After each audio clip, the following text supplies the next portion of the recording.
So in this lesson, we're going to be talking about stress and trauma.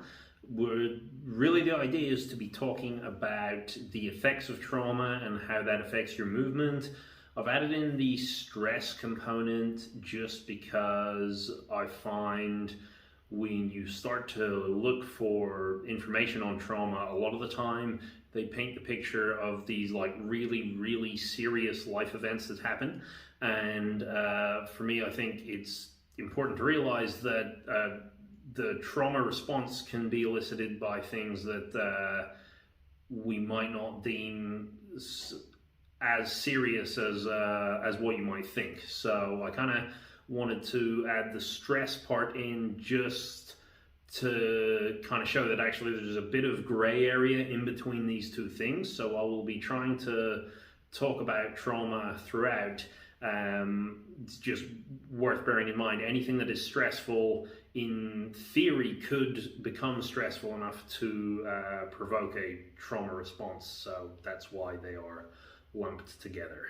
So we have a couple of goals for the session. So first thing we're going to do is obviously differentiate those two things. So understand the differences between stress and trauma so that we know what we're talking about, how stressful stimuli can manifest into trauma, but not all stress is equal to trauma. Then the main part actually is we're going to be looking at the role of memory in the brain and how stress and trauma will affect this system. We're going to do a kind of deep dive into how really the whole purpose of memory is for the future. So even though it's remembering things from the past, your brain's really not interested in the past. It's interested in how it can use that information from the past for the future, and therefore the underlying systems actually might not be as reliable as maybe we think. Then we're going to try to kind of manage these things. So we're going to understand the importance of meaning in analyzing trauma and develop management tools. So humans, one of the main things that we do is we need meaning in order to make understanding of what's going on. And consciously or unconsciously, our brain tries to be making meaning, whether or not we perceive it. It's always there in the background, trying to affect all the things that we do. And in trauma, that can be really important because we might be developing these meanings about ourselves, either again consciously or unconsciously, that aren't helping us to be able to get out of it. Then the other side of things, this is where we do much more work at the Nerve Guys, is understanding the physical symptoms of trauma and develop management tools for that. So just understanding after trauma, what can that do to your movement, and how can we go about restoring our movement to, if not prior levels, what we had before, to as good as it can be, and without the negative, let's say, psychological and emotional symptoms that might come with that.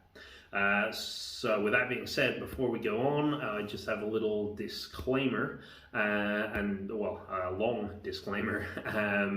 Basically, I'll let you read through that, but the gist of it is I am not a therapist, I'm not a medical doctor, I'm not a psychologist. There is a lot of aspects of trauma that actually if you're dealing with this and working through this yourself, I would highly recommend seeing a healthcare professional and finding out what options are available and which ones they think might be right for you. I'll touch a little bit on the idea of creating meaning for stress and trauma, but I think it's really important to note that while I'm going to talk through a load of things that I think are really useful, my expertise is people's movement. I train people's movement, and that is what I'm going to be talking about. I'm not going to be talking about I don't know what you want to call it, curing your trauma or just curing all of the psychological symptoms or getting rid of them. That's not what I do. So while I do believe moving better is definitely a strong pathway to better psychological health, I am not saying that this is going to be the only answer. These are just the things that I think are really worth looking into if you want to improve your movement. So with that being said, we'll start off just with a quick definition. So I said we'll establish what we mean when we say stress and trauma, and just try and unpick what is one versus the other. So stress, first of all, where is it there? Stress, so defined as a state of mental or emotional strain or tension resulting from adverse or demanding circumstances. It's basically anything that interferes with your current state of being, really, is a stressor. The important thing to note is you need stressors in your life. If you didn't have any stressors in your life, you would be a plant. You would just be hanging out, nothing having. Even plants have stressors in their life. Bad stuff happens to plants, so maybe not even a good analogy. But yeah, without stress, without some sort of outside force acting on your brain and nervous system, you would have no motivation nor reason to do anything. So you just wouldn't get out of bed. You wouldn't have a bed in the first place. We wouldn't have invented them. But all stressors in the right doses are really healthy for us. And most people are aware of the idea of the comfort zone. You know, there's that little chart where they've got the circle that represents your comfort zone and everything inside this. You're not really learning anything, and then right outside your comfort zone is your learning zone, and then outside your learning zone you've got your danger zone. There's loads of different iterations of this, and you know, some of them have many more zones, some of them don't, but really that you could take the comfort side of things and you just call that varying levels of stress. So there is a sweet spot of stress that is really good for us, that we actually need to function in our everyday life. If we go under this, we don't do anything, we lose our motivation, we certainly don't learn anything, our brain's not going to pay attention, because anything our brain pays attention to takes energy, and there's no point in using energy on stuff that is inconsequential to us. Outside of that then is the danger zone, and that is when the stimulus is too intense for whatever reason. Maybe if it's, let's say, you've developed a callus on your hand because you've been gripping onto hanging off a bar for too long. Well, a certain amount of stress is going to promote that callus to grow, and that's going to make it super tough. If you put too much stress on it though, and it cuts open, then your brain's going to say, hey, this is too much, there's too much stress happening physically on my hand, I don't like it. And as well as your skin opening up, what else do you get in your hand? A whole bunch of pain. Or psychologically, it could be an example. If your kid asks you what time it is, that's not stressful. That's a very inconsequential thing. As a stressor, it's nothing. There's a certain sweet spot where if a kid asks what time it is because actually he's got a lesson to go to or something, that could be quite useful.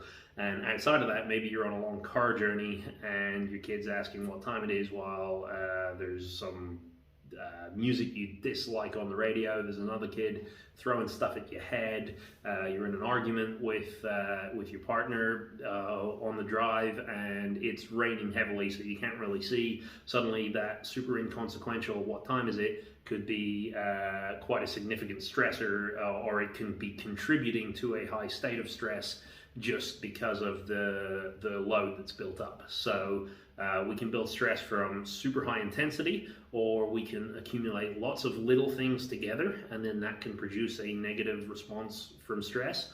Or it could be the same thing over and over again. So, having one blow, physical blow or psychological blow that's repeated over time could eventually accumulate to have a negative effect. But really, the main thing with stress is that it can really exist on this continuum of, it can be really mild, it can be really not. A stressor could be totally fine on its own and not combined with other things. Once we get to this far end of it, though, that's when we start to get into this gray area where things could start to become traumatic. So a trauma then is an emotional response to an event or series of events containing one or more extreme stressors. I guess the key word there is extreme. It's got to be something very severe, and it has to be severe enough to cause physiological changes in your body that are in line with a trauma response. So that is things like the fight, flight, or freeze response. Basically, once something stressful is at a high enough level of intensity, and that might be that it poses a risk to your life, or maybe just your nervous system perceives this could pose a risk to my life. So, for example, I could be very seriously injured, so I think, oh, maybe I'm going to die.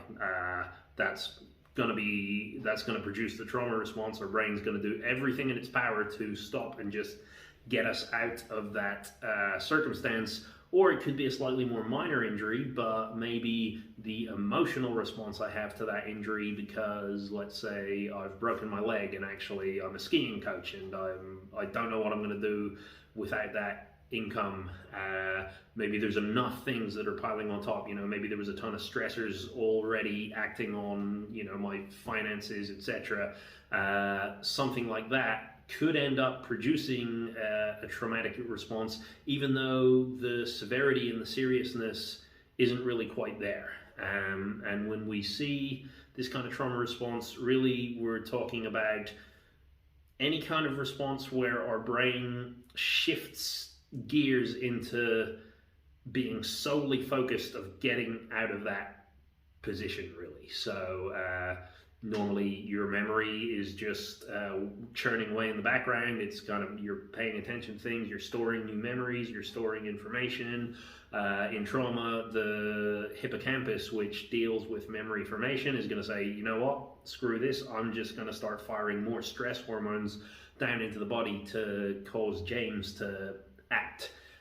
So everything is geared towards that fight, flight, or freeze.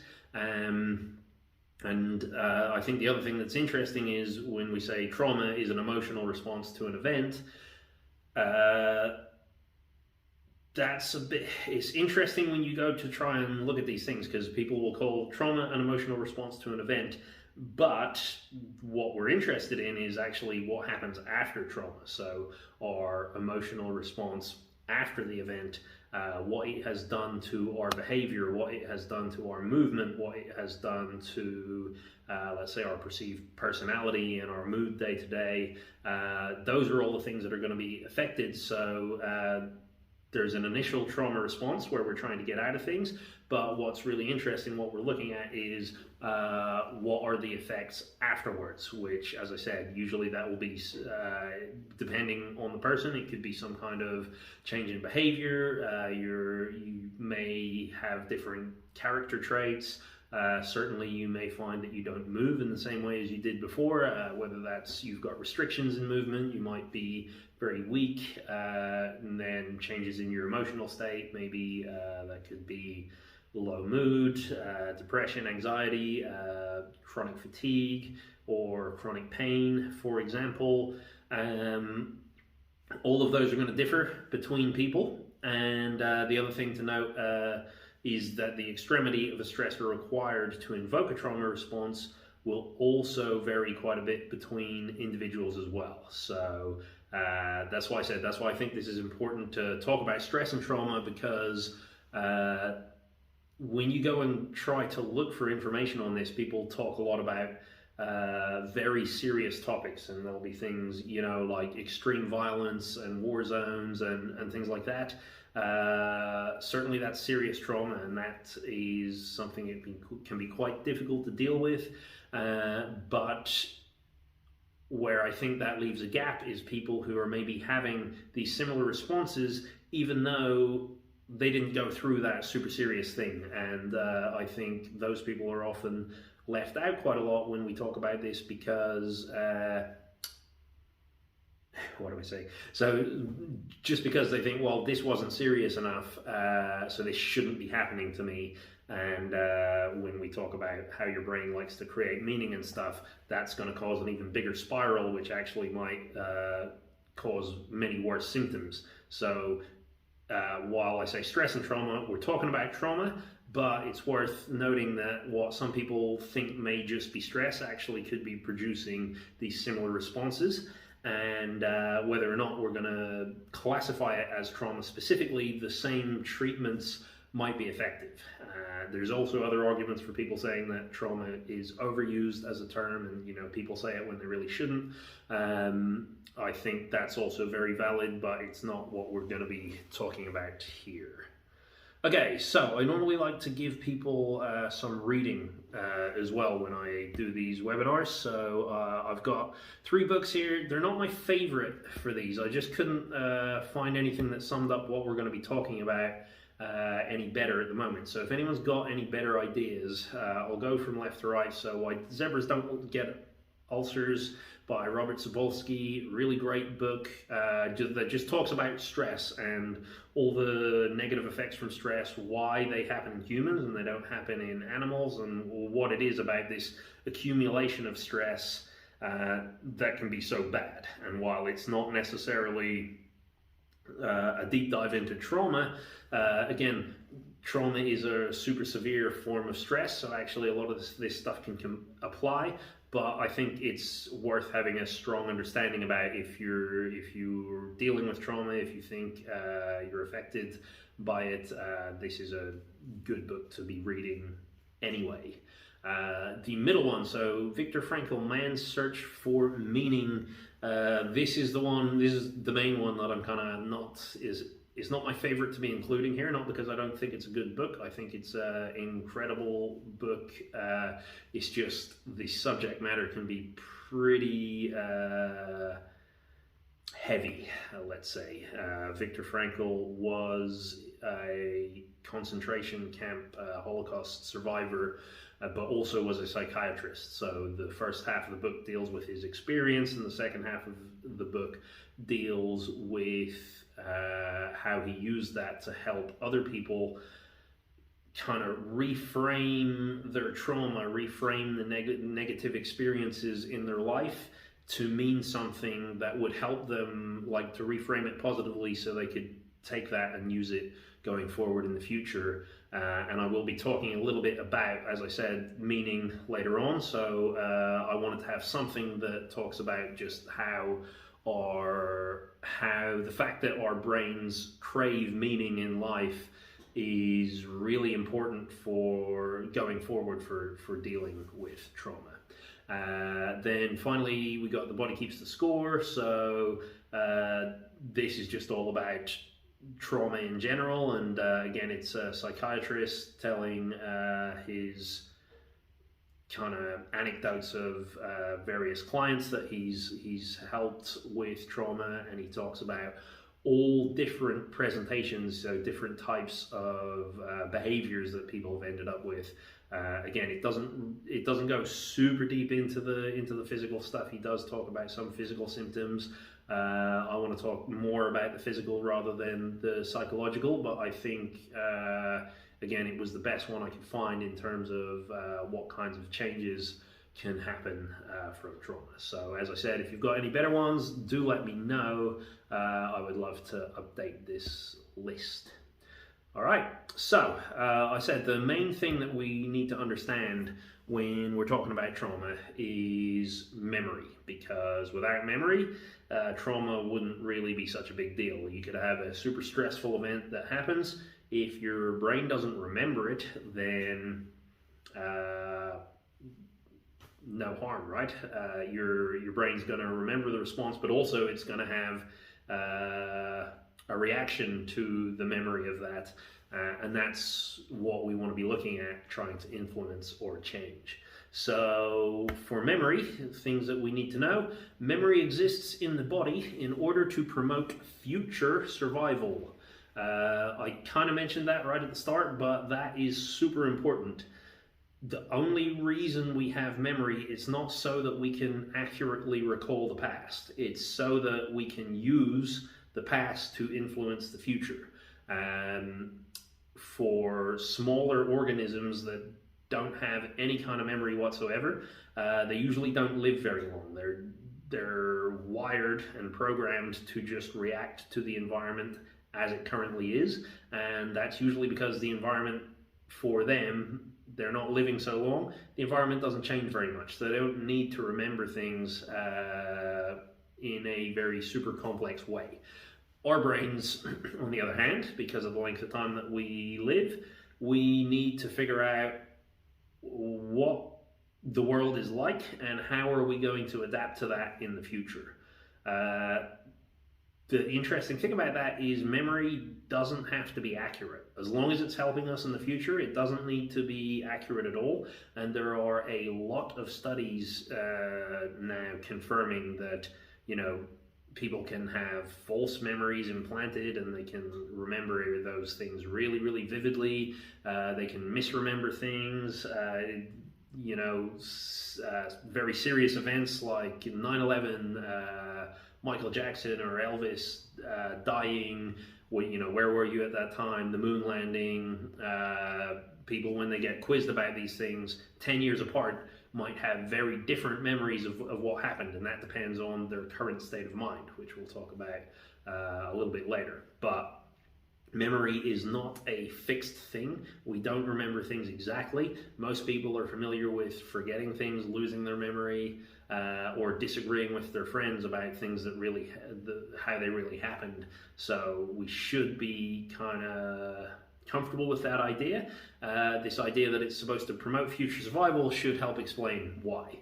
So events are committed to memory to help create better autonomic triggers and better emotional decision making. So when we want to learn a new skill, our body needs to prepare itself to go and do that skill. So the first time we do it, our brain's paying attention and says, all right, I need to be a bit more, maybe my blood pressure needs to be higher because I need a bit more energy, or maybe I need to have a little more tension in my shoulders. All those things, it says I'm going to prepare the body to get ready for this task.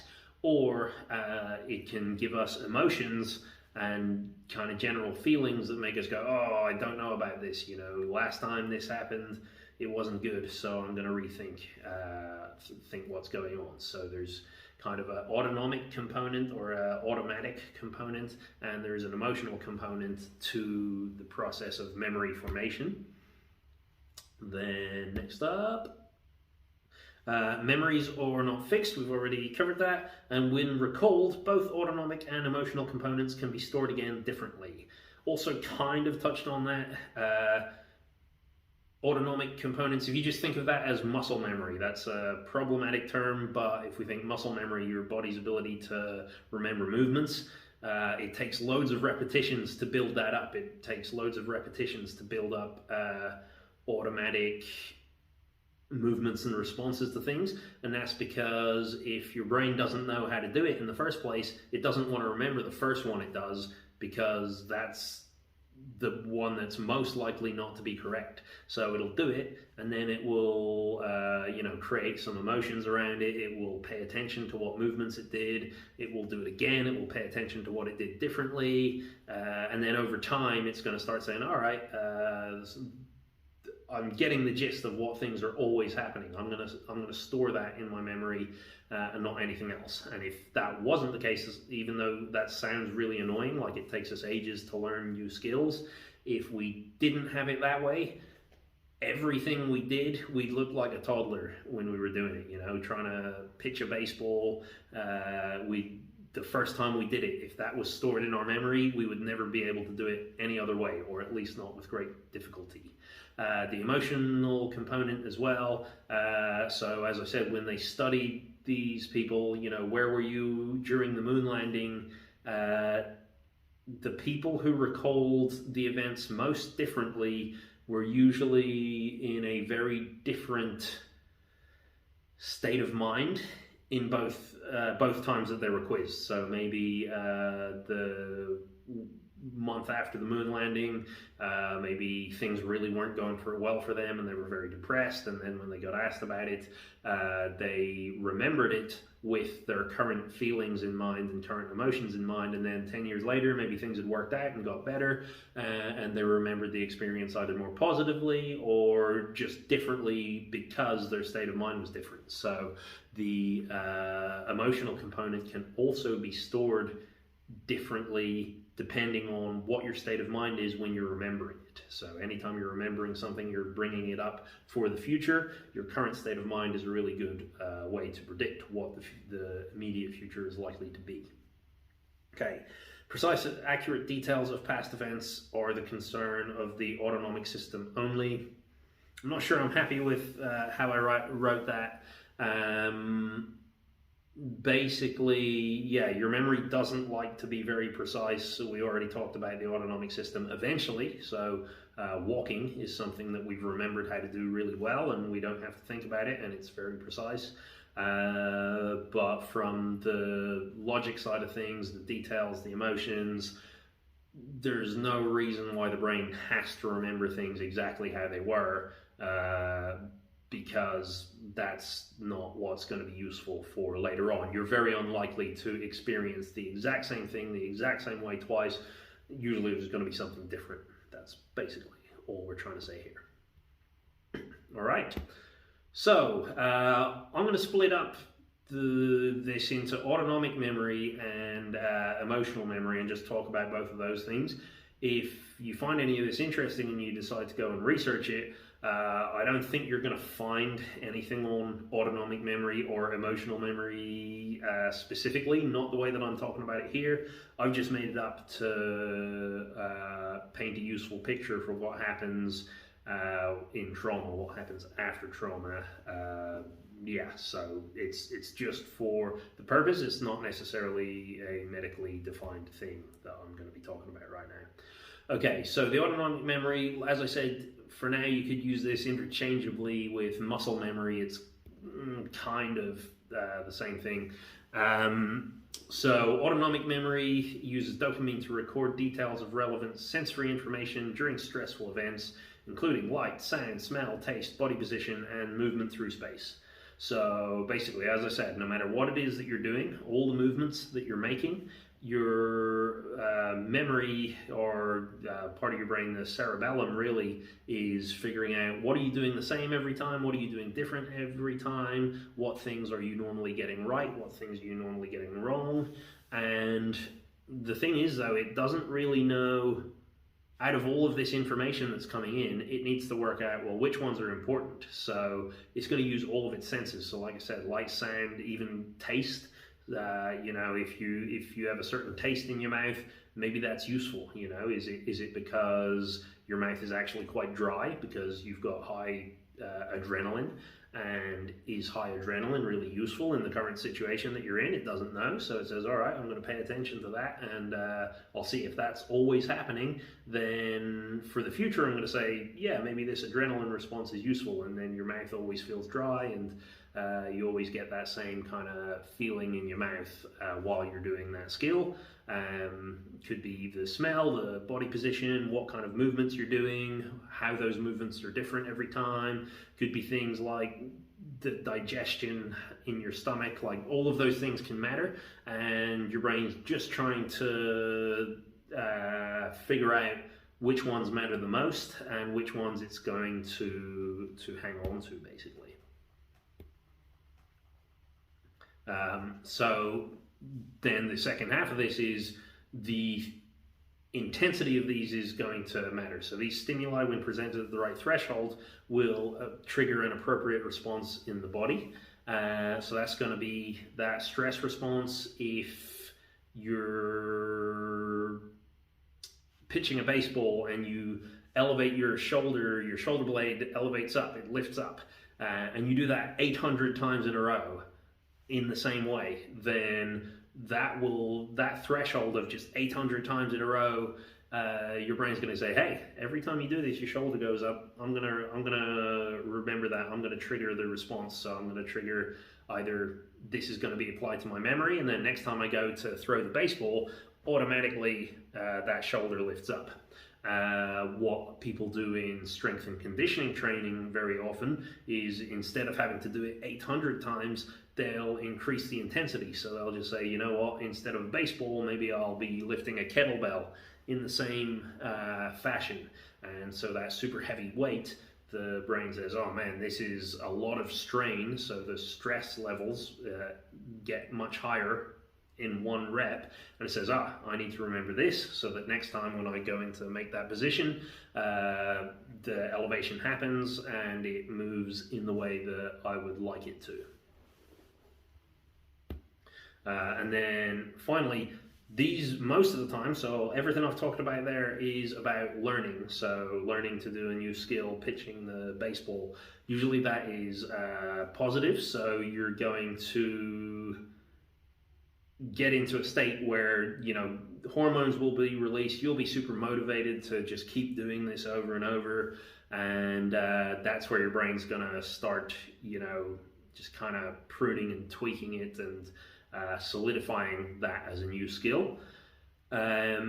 That's not quite the same during trauma. So if the stress level is way higher, so whether it's the combination of all these different stressors or it's just one super intense stressor, no matter what it is, rather than your body figuring out what's happening right now, are you falling, are you being attacked, are you running away, it's not going to remember all of those specific details. As I mentioned at the start, the hippocampus, the bit that normally deals with most of your memory, is going to shut down, and it's just going to fire stress hormones into the body. And in a trauma response, that's all you're going to get, is this sort of fight, flight, freeze. I believe there might actually be 6 categories of different responses, but that's the response you're going to get, and the bit that it's going to remember are the senses that you had before the event. So rather than looking at what were you doing during the event, it's just going to say that event was too stressful, I don't want to ever get there again, so I'm going to say, before, what could you smell? Before it happened, what could you taste? What position was your body in? What movements were you making? Where was the light coming from? Was there, you know, really bright light on one side of your body versus the other? It could be more detailed than that. You know, you might have seen something, a particular face or logo or anything like that. What was the sound like? All of those things will be remembered, but they'll be remembered before, and then when you encounter them again, when you encounter something where the stimulus is high enough to make your brain think, oh, this could be that same thing coming back again, then it's going to say, nope, don't want that. And rather than remembering the learned skill, it's going to remember, you should be really tense right now. You should have your heart rate elevated in case you need to kick off running. You know, you need your pupils to dilate so that you can focus in more closely on one particular thing instead of seeing all the things around you. And that's really, in terms of autonomic memory, that is the big difference, is that you don't learn what was happening at the time. Even if you can remember what was happening at the time, your body is learning what happens before. What are the signs that I need to look for before so that I can get ready to escape, basically. What's quite annoying when that happens is that ties in very closely with your emotions as well. So your emotional system will say, hey, every time I see all these things happen in the body, usually that's bad, so your emotional system's going to kick into gear and it's going to say, yeah, something bad's probably happening, and then you'll get to this second part, which is what happens on the emotional side of things. So just like with autonomic memory, your brain doesn't remember the details of things precisely straight away. The World Memory Championships are testament to that. They only exist because remembering things the first time you have it presented to you and when they have no real emotional attachment or meaning to you is really, really difficult. So the brain prefers to emphasize the emotional signature of an event more than the precise details. So if you feel nothing when somebody tells you your name, somebody tells you their name, and you've got no reason really to remember that name, you're probably not going to remember it. If that is somebody very important and you know that you're going to need them for a potential business deal later on, emotional system kicks in, and actually you're probably much more likely to remember. This is all the same stuff that we've been talking about. Your brain doesn't want to remember the specific details because in the future, it doesn't want you to be stuck on those specific details. It wants you to be able to analyze it, and it's going to give you a super bad feeling about something or a really good feeling about something. And maybe you'll remember some specific details, but what's more important is that it gives you the right emotions so that you can start paying attention to what's happening this time around, because it's not always going to be the same. So the emotion is more useful for future decision making than the logical step-by-step process of what went down. Next up. We store facts as memories by making meaning out of them. That's a little complicated. So, consciously or unconsciously, our brain likes to have a reason for doing most of the things that we're doing. We like to think that we're very rational. We don't like to think that we do things randomly.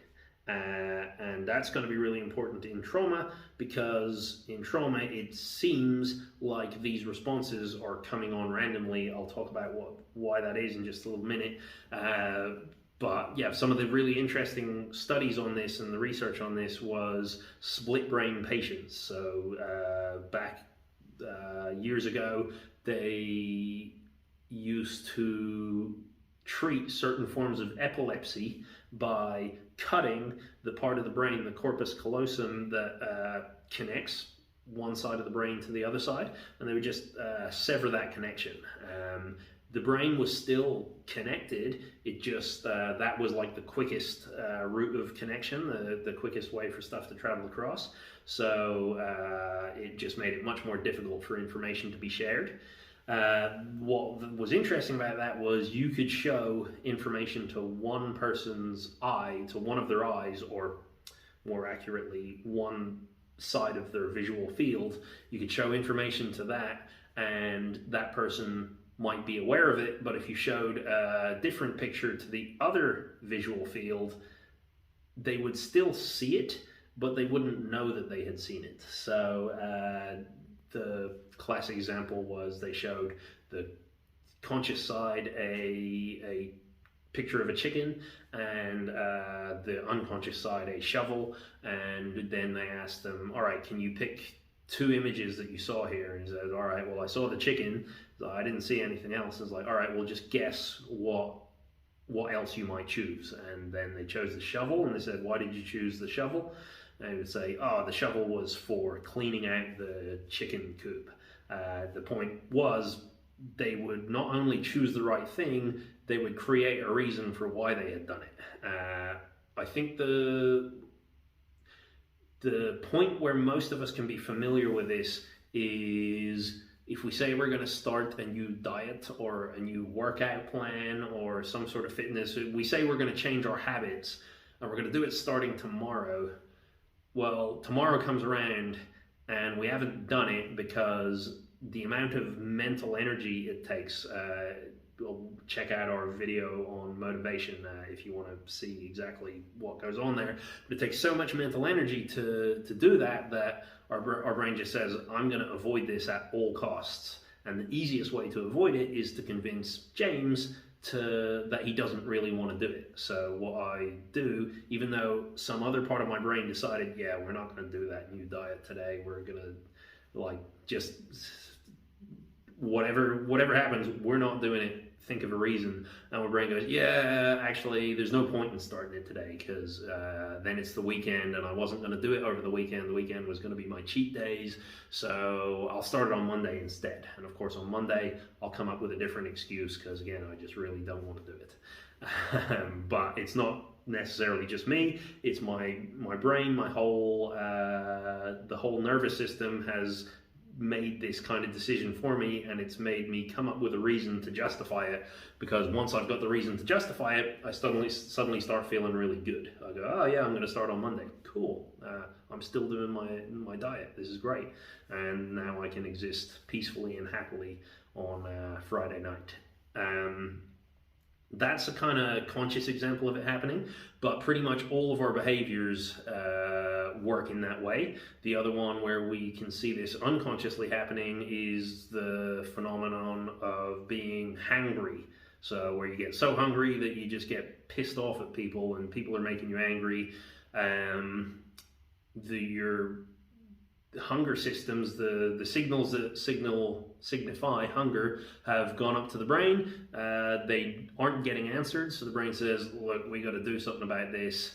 And then when I stop paying attention to it, it says, oh, all right, well, now I'm going to change your mood so that you start listening to me, so you start paying attention. So now you get angry, and you don't know why you're angry, but guaranteed the next person who walks in and asks you for a favor or asks you a dumb question, you're going to assume you're angry at them before you start realizing that actually maybe you're just hungry. So that's just examples of your emotional system building random reasons to help you make sense of the world, just because our conscious brain really likes patterns, and that's how it works better. So a couple of things to think about here. Number one is that if we think about all this autonomic stuff, where it might not just be you could imagine how if you were in a serious car crash and then you get back in the same car, you might start building that trauma response, or that kind of some sort of stressful response from that, because your brain remembers, hey, remember last time you did this, that really wasn't good, and consciously you're aware of it, and then so your body goes, oh, something bad might be about to happen, and you see all these changes in your body that affects your movement and your emotions. Well, the same thing could happen even if the stimulus isn't that obvious. So like I said, what if it was a strong light that hit your eye in a certain way and you didn't really register that at the time of the trauma, but now that light hits your eye in the same way and your brain goes, oh, that's a really strong visual clue that the same thing's about to happen. It puts your body into this tensed up state that signals fight, flight, or freeze, and then your brain chooses whatever appropriate emotion it thinks is useful for that, whether it's sadness, anger, fear. It picks one of them, and then you've got to sort of say, oh, well, hang on, why am I anxious right now? And your brain is going to want to come up with a reason, and it's going to use whatever your most common fears are. If it's a fear response, whatever your most common anxieties, your anger, or whatever's in the world around you, it's just going to pick something, and a lot of the time you think that that's what's causing your current state, even though it was the autonomic symptoms that are affecting it. So the other thing, knowing that your brain likes reasons, and the reason I wanted to include that book, Man's Search for Meaning, is different types of therapies can be really useful in relieving trauma symptoms just because they help you deal with that kind of meaning side of things. So there's things that you can be doing for the physical symptoms, there's things that you can be doing for your emotions, but one thing, it can be sometimes very hard to work through those if they already start building some kind of meaning in your brain that you maybe consciously or unconsciously, like you might be aware of it or you might not be aware of it. You could be thinking, I've just become this shy, timid, anxious person, and it's because I'm scared of X, Y, Z, whatever. Or it could just be, I hate everything, life's not fair. Who knows? Well, it could be any number of things. if you are tackling the physical side of things at the same time as you're tackling how your brain is making meanings and processing those meanings, that can be really helpful. So looking into different kinds of therapies could be really useful. Again, that's not what I'm going to touch on too much here because it's just not what I'm well versed in, well experienced in. I only wanted to include it to say, you don't need to be looking for what is the right, like the one specific therapy that I need if I'm overcoming trauma. It's worth knowing that depending on you as a person and depending on what happened and what your current needs are and what you generally respond well to, you could have results in multiple areas. So you don't need to be sifting through everything trying to find one specific right answer. But as I said in the disclaimer, for the actual therapies and things like that, I would rather you were speaking to a healthcare professional to get specific details on that. Okay, so based on this, what can we do? So working on the meaning is one thing that we can look at. I'm going to include that in this next slide here. But there are other things that we can do that can be helpful for managing the emotional symptoms that come from trauma that can also have a knock-on effect on how we move. So number one, this is one probably most people are going to be familiar with, is mindfulness training. I'm going to be very specific about the type of mindfulness training here because there's all sorts of people mix meditation and mindfulness together and have all sorts of different versions of that. The main thing here is being able to pick apart your sensations, your emotions, and your interpretations. So if it's just some sort of kind of meditation thing that you're doing, where you're counting your breaths and registering thoughts that pop into your head, it's worth extending that to, rather than just looking for what thoughts are coming into your head, if a thought comes in, is that just a thought? Is there an emotion attached to that? Is there a sensation attached to that? So if I think of doing my taxes in the last week of January and I haven't done it yet, I might have an emotional, so I might have, I shouldn't have left it so late, I'm an idiot. And that is just my interpretation of the state of things. I might have the emotion of just, it could be anxiety, it could be anger, whatever. If I'm saying I'm an idiot, maybe it's anger and I'm angry at myself. And then also at the same time, probably I'm going to notice some sort of tension building up in my neck and, my facial expression might have changed. It's worth being able to notice each of those three things and recognizing them as separate things, because I'm an idiot isn't an emotion, being angry is an emotion, but I want to be able to separate all three of those things. If I want to be able to recall a memory and take it further, kind of develop new meaning from that, I'm going to find it really hard if my interpretation of the world is attached to a specific emotion and it's attached to a specific sensation. So I hope that makes some sense, but you don't have to really do much with this. It's not there to specifically solve anything. It's just going, what is the sensation involved, what is the emotion involved, and what is the interpretation involved, because they don't necessarily always have to be linked all the time. They can be treated as separate things, and we'll talk about looking at the sensations a little later on. Okay, specific autonomic movement training in positions related to stress, trauma, or injury. This is one of my favorite things to talk about. So see also EMDR training. I should be able to tell you what that stands for, but I'll talk about it in a second. Basically, this is the idea that when you undergo a traumatic experience,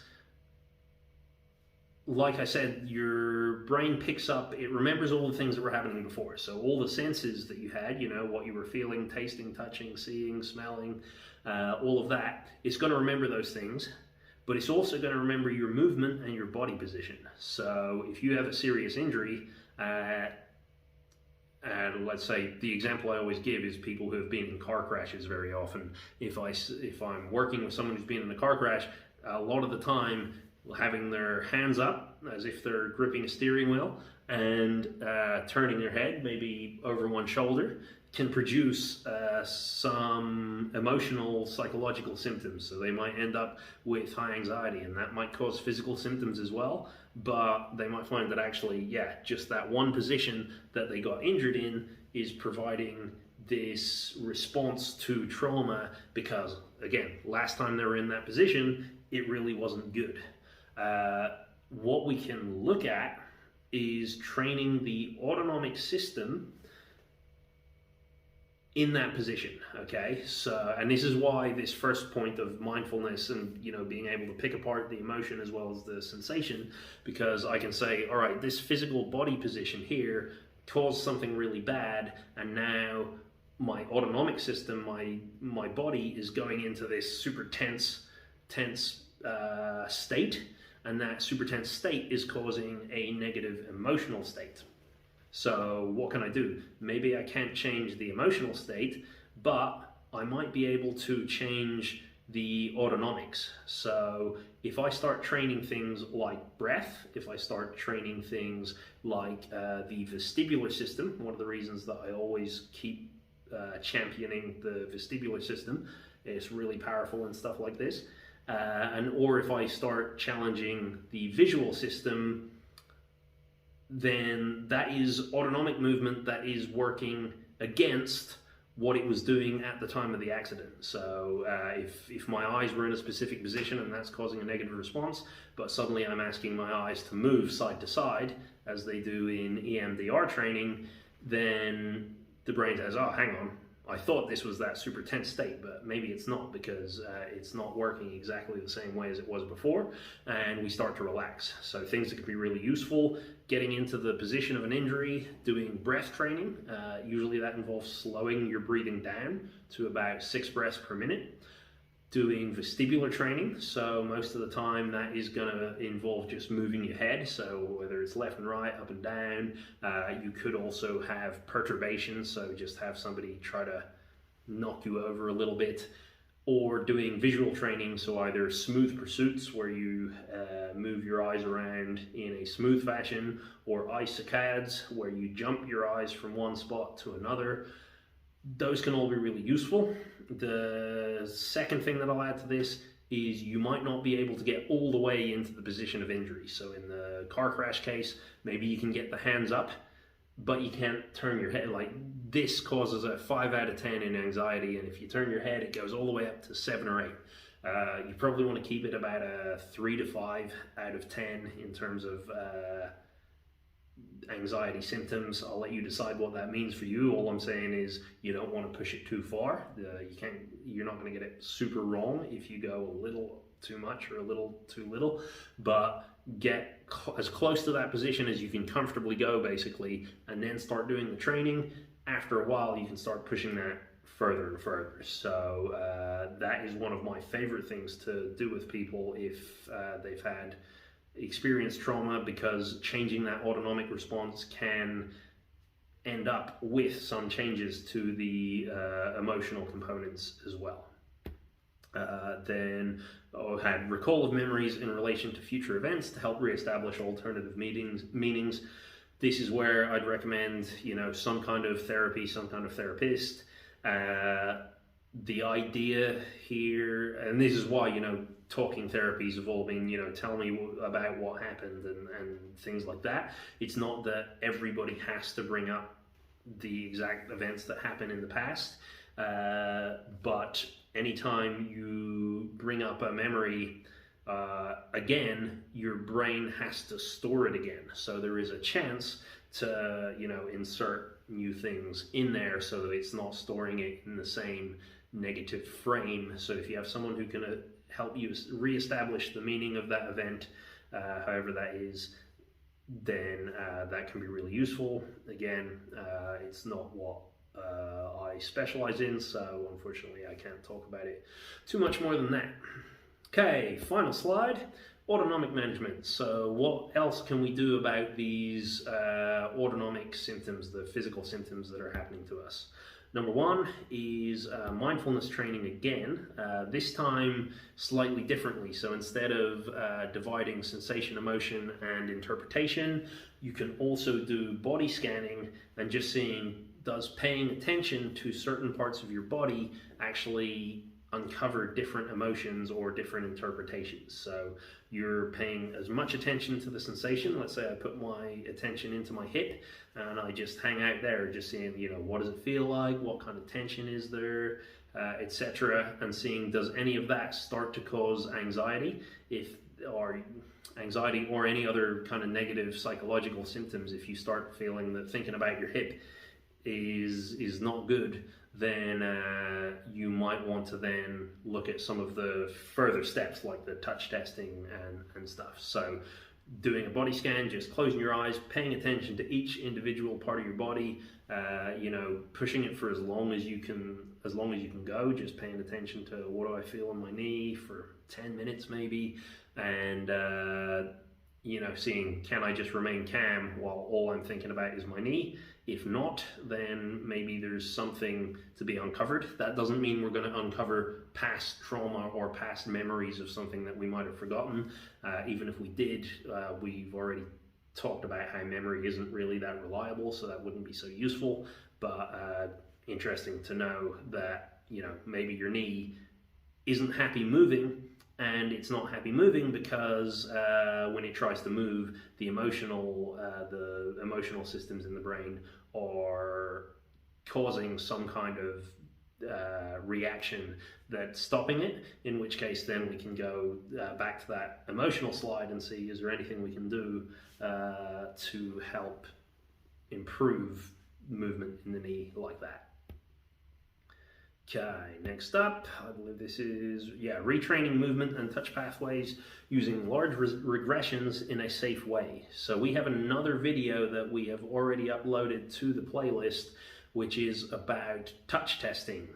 We called it I think it was touch testing on scar tissue or something we called it, where we had, get people to physically touch an area of extreme injury. So scar tissue is a pretty good example of an injury that was quite extreme, and then doing range of motion testing to find out whether or not just touching it and just highlighting that area in your brain causes a positive or negative stimulus. So sometimes just adding a little bit of stimulation can cause you to move better, in which case I'd advise maybe you tape it up or you do a lot of sensory testing in that area.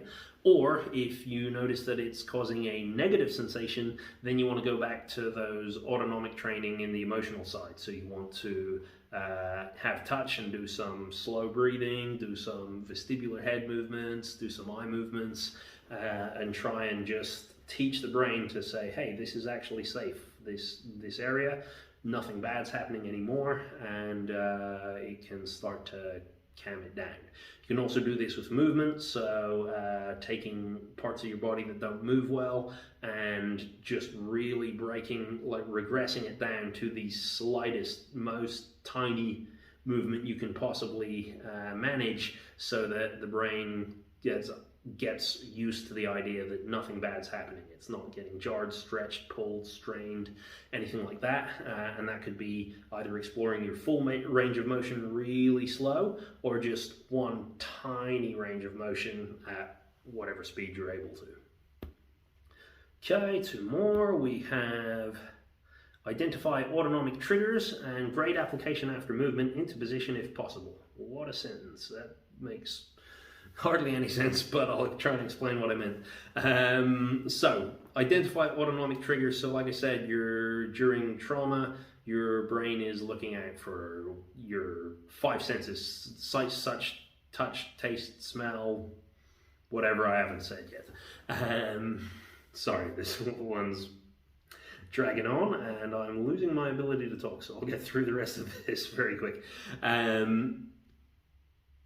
If you can identify something that you think is triggering that response, and that's another reason why being able to discern what your interpretation, your emotion, and your sensation is, because if you start to feel an emotion, you start going, all right, let's look for all the other things I'm feeling in my body. So the sensation of my body, is it the position that my body's in that is causing this emotion? Is it this emotion that's causing the position?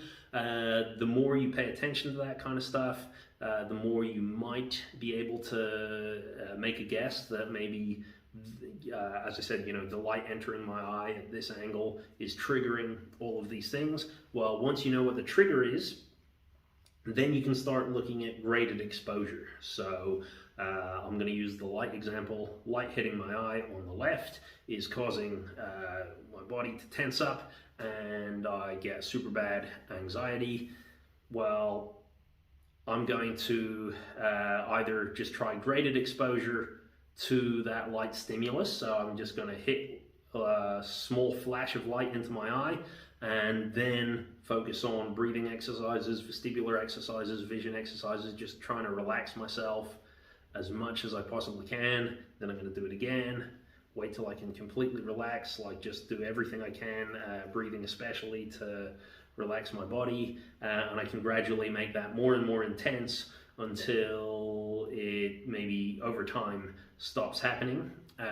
You could also combine this with the position specific stuff. So maybe you find with the car crash, you've got your hands on the steering wheel, your head's turned to the side, and then once you can manage that, because you've already done the training to kind of calm that down, then you start adding the light stimulus and wait till that calms down, and then maybe you go for sounds and noise, or touch or something else, and you just start layering those things in one at a time once. But basically the whole idea is find the trigger and then use graded exposure. So use a very tiny amount that your body can tolerate, and slowly amp that up. The other interesting thing there is if the light is causing the trigger, you'll find it very hard to get into the position of injury, whereas if you get into the position of injury first and then fire the trigger, you might be able to do more with your range. Okay, and finally, add external focus to movements to avoid connection with the emotional response. So basically what that means is, if I have had a traumatic event that has caused me lack of movement in my shoulder really can't lift very high, and every time I concentrate on it, it's not going to let me go any further because I'm thinking inward on what that shoulder is capable of doing. If I was instead, rather than thinking of lifting my shoulder above my head, I could start lifting that above my head, whether consciously or unconsciously. There's a part of my brain that's built the meaning that shoulder's injured, it doesn't go any further than halfway.